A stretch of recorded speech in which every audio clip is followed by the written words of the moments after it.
तो hi friends, आज हम लोग करने वाले हैं साइकोलॉजिकल फाउंडेशन ऑफ एजुकेशन। ठीक है, तो इसके क्वेश्चन पेपर देखेंगे और इसका सिलेबस देखेंगे। सबसे पहले मैं बता दूं ये आपको कहाँ पे पूछा जाता है।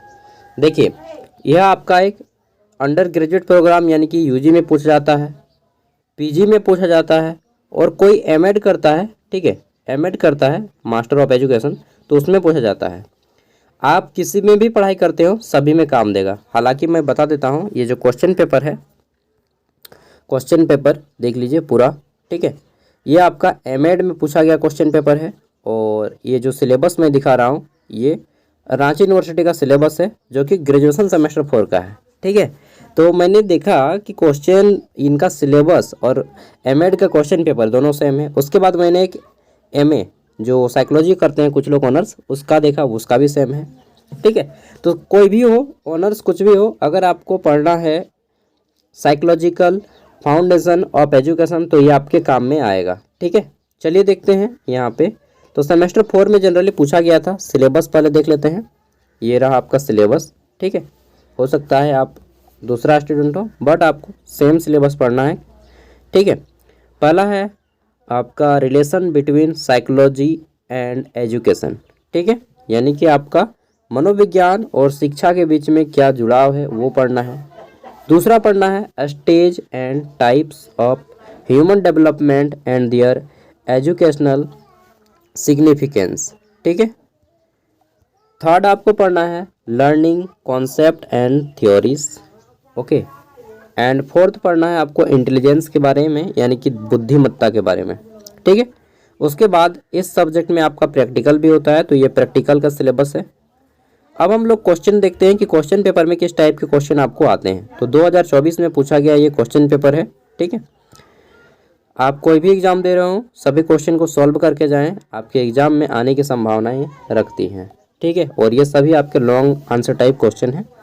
पहला है शिक्षा मनोविज्ञान के भारतीय संप्रत्यय की व्याख्या इसकी प्रमुख विशेषताओं सहित कीजिए। इंग्लिश में है कि explain the Indian concept of education psychology with its silent feature. Okay, next question है हमारा यहाँ पे, शिक्षा मनोविज्ञान एक विज्ञान है, उदाहरण सहित आपको बताना है। ठीक है, तो education psychology is a science justify with suitable examples, तो सही सही उदाहरण के साथ आपको बताने हैं।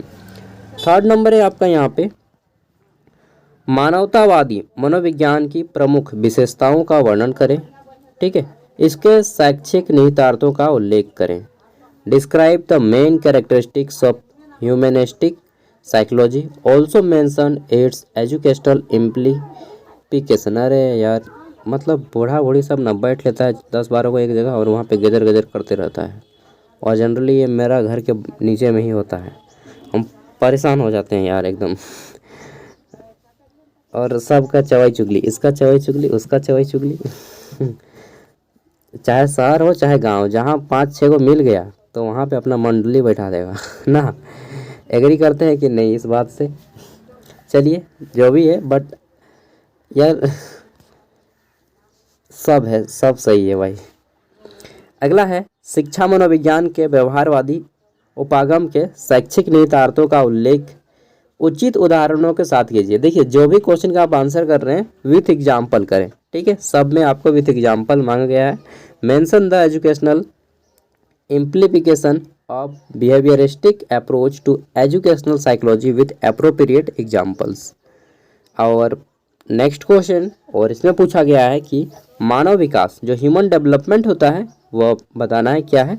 फिर आपको बताना है कि मानव वृद्धि और विकास के मध्य क्या संबंध है, वृद्धि किसे कहते हैं, विकास किसे कहते हैं, यानी कि रिलेशन बताना है बिटवीन ह्यूमन ग्रोथ और ह्यूमन डेवलपमेंट के। ठीक है, देखिए वृद्धि जो है किसी एक भाग का होता है, लेकिन विकास सभी का होता है। ठीक है, जब हम बोलते हैं कि शरीर का विकास हुआ, यानी कि शरीर के सभी अंगों का विकास हुआ है। ठीक है, और वृद्धि जैसे किसी का आप बोल देते हैं कि यार इसका दिमाग बहुत ज़्यादा बढ़ गया है। ठीक है, तो वो ग्रोथ हो गया माइंड का, लेकिन डेवलपमेंट जो होता है ऑल ओवर में होता है। नेक्स्ट है आपका यहाँ पे एरिक्सन के सामाजिक विकास के विभिन्न स्तर क्या हैं ये बताने हैं। एरिक्सन एक बहुत बड़े साइकोलॉजिस्ट हैं। ठीक है, जैसे कि विलियम वुंड का नाम सुने होंगे आप, ठीक है, उसी टाइप से ये है। तो इसके शैक्षणिक निहितार्थ डेवलपमेंट के फील्ड में इन्होंने अपने कुछ स्टेप्स बताए हैं, उनको जानना है, ठीक है। नेक्स्ट क्वेश्चन है यहाँ पे, बुद्धि इंटेलिजेंस क्या है, ठीक है, बुद्धि से आप क्या समझते हैं, what do you understand by intelligence.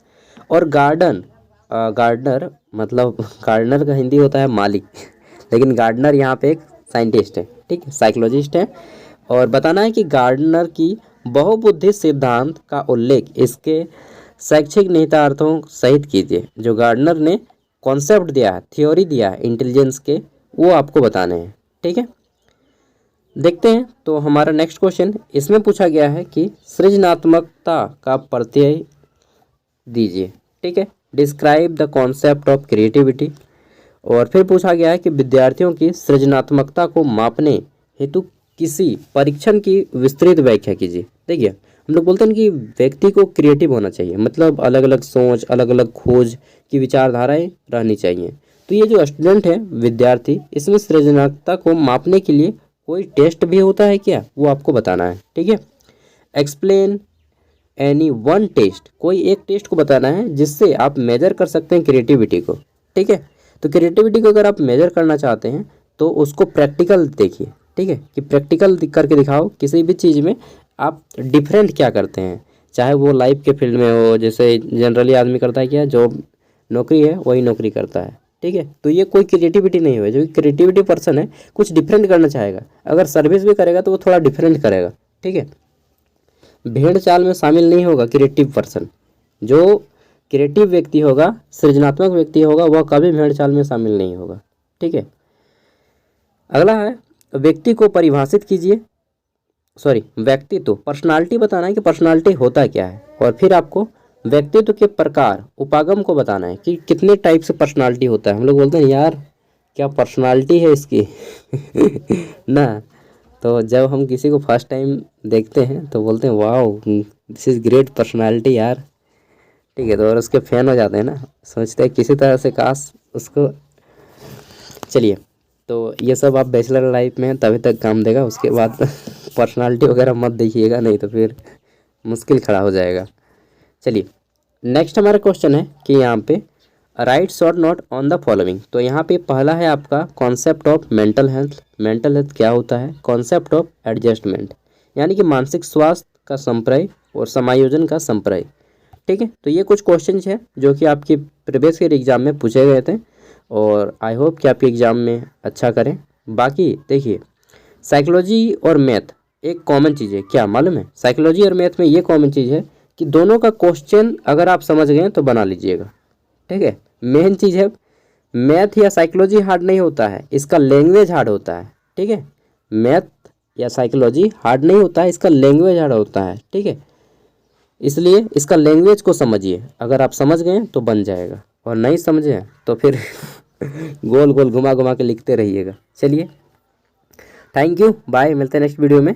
और इसका पीडीएफ अगर आपको चाहिए तो पीडीएफ मैं वीडियो का डिस्क्रिप्शन में दे रहा हूँ, वहाँ से आप इसका देख लीजिएगा, ठीक है। और अगर आप रांची यूनिवर्सिटी के स्टूडेंट हैं, जैसे कि मरवाड़ी कॉलेज हो गया, तो आप अपना क्वेश्चन पेपर आफ्टर एग्जामिनेशन हमें इस नंबर पर सेंड कर दीजिएगा दोस्तों, 8986607541।